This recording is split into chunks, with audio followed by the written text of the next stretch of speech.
Hello and welcome back to Bicyclelegs Talks Music and another episode of What's in Bicyclelegs' Bag.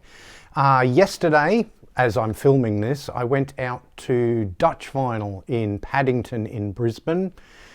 Wonderful record store. I'll have a little picture of the front of it up on screen as I'm talking here. It's a really lovely location. I got to go out there yesterday with my best mate Grant, not Grant Arthur from Grant's Rock Warehouse, but my best mate Grant. And we had a lovely day together. We had some lovely food, great burgers at Remy's in Paddington.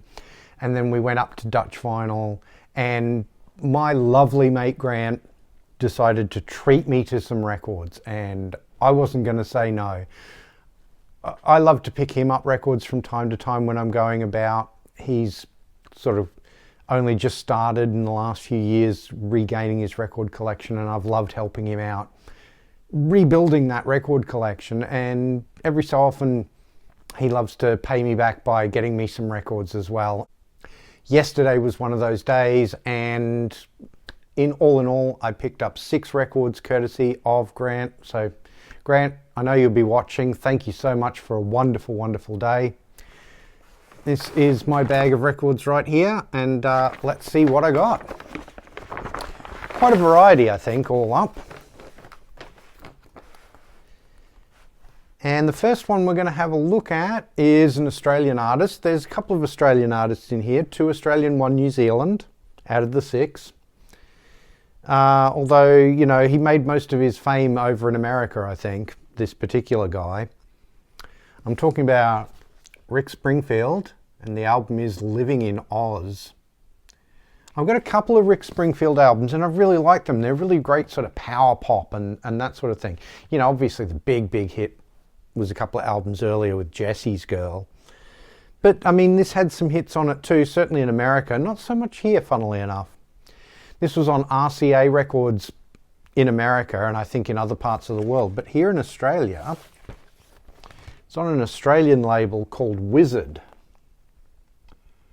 So that might be interesting to some of you folks out there. So yeah, I don't really know what this record is like. I'm assuming it's going to be like Working Class Dog and Success Hasn't Spoiled Me Yet, because this was the album that came after those two. You know, what do you got on here? You've got Human Touch, you've got Affair of the Heart. I think I know that song. Living in Oz, the title track. Can't Stop Hurting You, Like Father, Like Son, Motel Eyes. Should be a lot of fun, this record, I think. And if the couple that I've already got are any indication. So I'm looking forward to this one. Gonna have a look at another Australian band here for my second record. The band is Mondo Rock, and the album is Boom Baby Boom. I was quite happy to pick this one up. I've got a lot of the earlier Mondo Rock, but not so much some of the later stuff.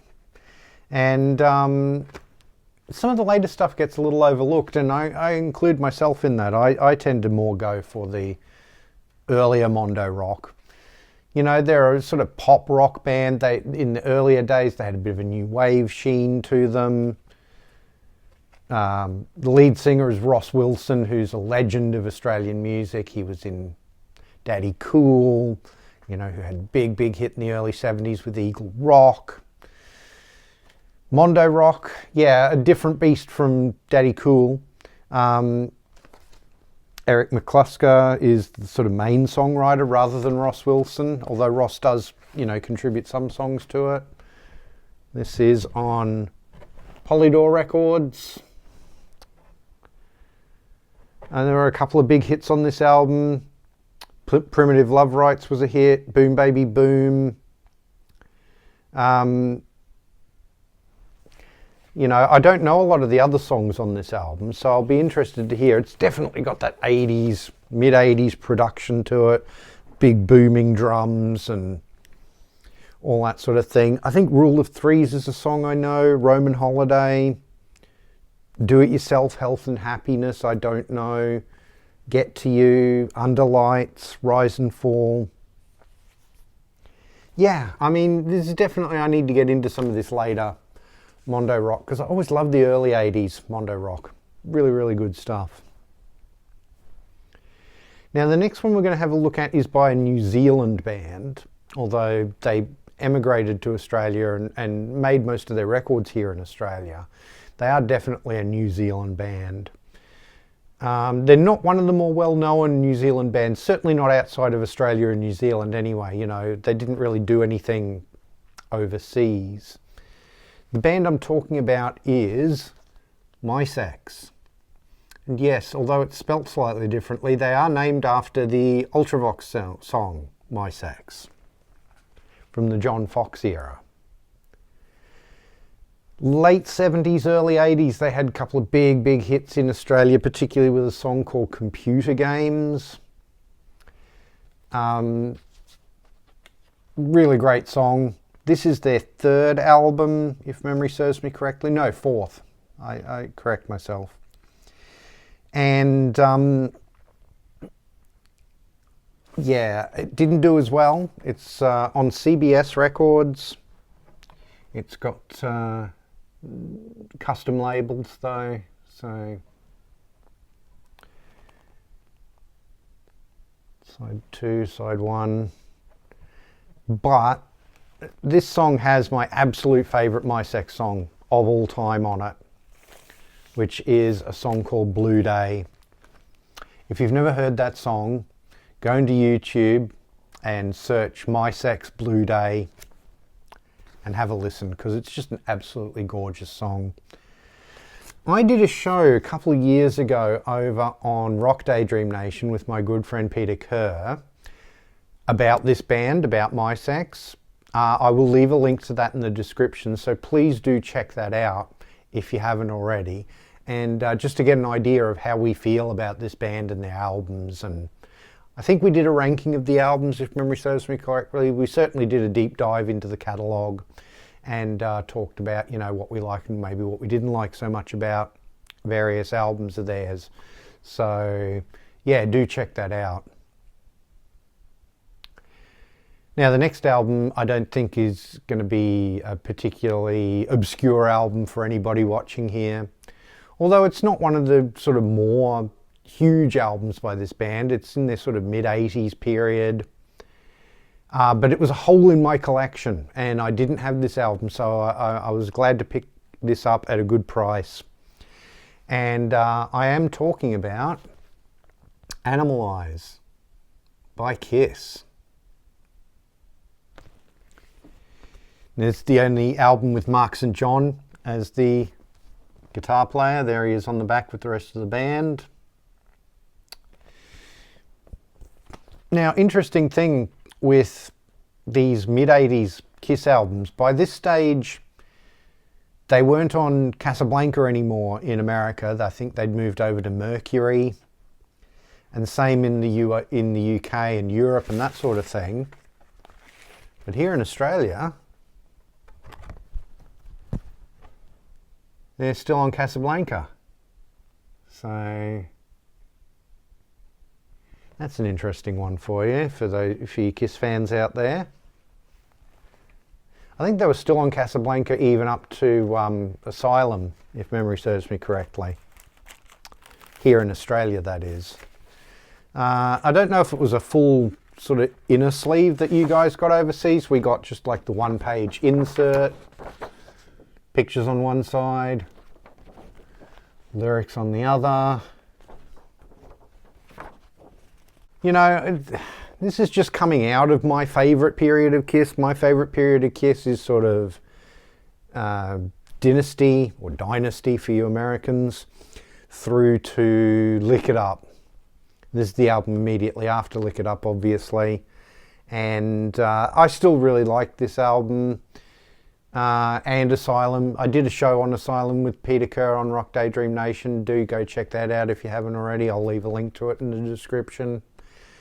You know, I mean, obviously the big hit on this one is Heaven's on Fire. You know, but there's other good songs on here that they had a bit of a fire thing going on, because the first song is I've Had Enough, Into the Fire. So, and then you've got Burn Bitch Burn as the third song. So there's a real fire. I mean, you get a bit on that back cover too, you know, there's sort of flames going on and all this sort of thing. But you also got Under the Gun and Murder in High Heels and Lonely as the Hunter. Yeah, it's an interesting period of Kiss, this one. You know, they were kind of going through a different guitarist on every album until when they got to Asylum, they ended up with Bruce Kulick and he stuck around for a while. But, I mean, you had Ace on Music from the Elder, you had Vinny on some of Creatures of the Night and certainly on Lick It Up, and then you had Marks and John on Animalize, and then you get Bruce Kulick on Asylum. So, yeah, it was a bit of a revolving door of lead guitarists in Kiss at this sort of period in their career. So, yeah, it's an interesting one. Now, the next one couldn't be more different from Kiss in a lot of ways. But again, you know, this is a guy I'm collecting. I have more holes in my collection of this guy than I do of Kiss, but that's only because he's got a massive amount of albums. This is considered to be one of his absolute classics, I think. I am talking about Phillies de Kilimanjaro by Miles Davis. And yes, I'm probably butchering the pronunciation of that because I don't speak French and the titles are all in French. This is an original Australian pressing. CBS label, would have been Columbia in America. That's the CBS label that was being used in Australia in 1969. I think this album came out here. 1969 or 1970. I mean, we were always a little bit behind. So, you know, you've got the last remnants of Miles's second great quintet. You know, on some of the songs it's Miles Davis, Wayne Shorter, Herbie Hancock, Ron Carter, Tony Williams, which is obviously his second great quintet. He's starting to get into electric instruments here. Herbie Hancock's playing some electric piano as well as acoustic piano. But then on a couple of the songs, instead of Herbie Hancock, you get Chick Corea. And instead of Ron Carter, you get Dave Holland. So it's a bit of a transitional album in that respect. You know, he's heading towards his full-on jazz fusion era. He's not quite there at this stage, but he's got like a foot in where he was with his sort of post-bop modal, almost, you know, elements of free jazz, although he never went, you know, fully into free jazz at all. But, you know, he's got that sort of melange that he had with his acoustic second great quintet. But then he's putting a foot into the electric stuff, putting a foot into the fusion stuff.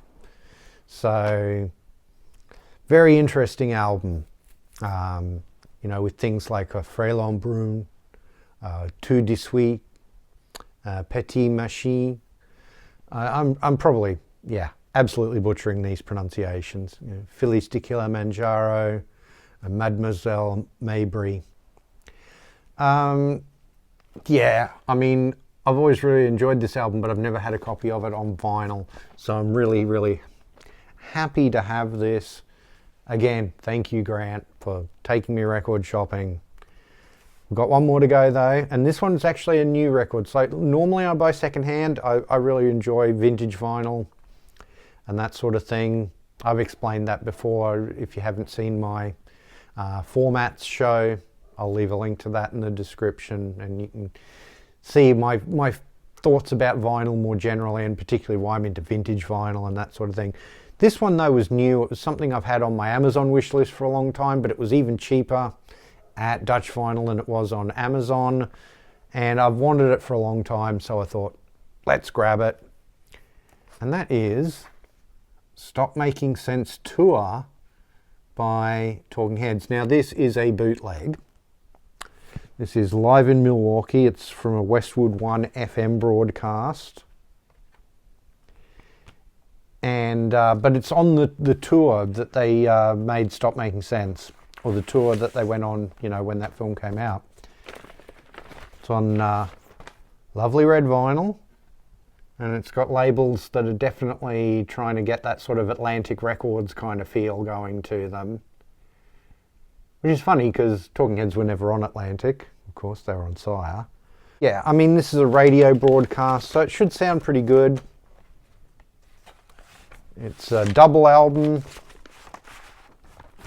And it's got a lot of the same songs that Stop Making Sense has, because it's basically the same set list. You know, you got Thank You for Sending Me an Angel, Burning Down the House, Making Flippy Floppy, Once in a Lifetime, Found a Job.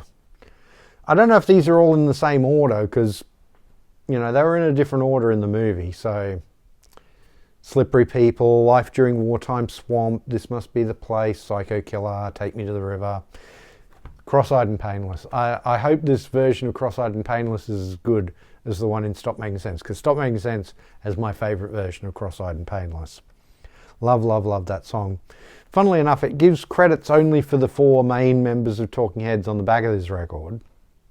It's got like a still from the movie Stop Making Sense there. But it only credits Jerry Harrison with guitar, Chris Vance drums, Tina Weymouth bass, yeah, that's correct. David Byrne's only credited with vocal. So, you know, interesting, but you get that with bootlegs, don't you?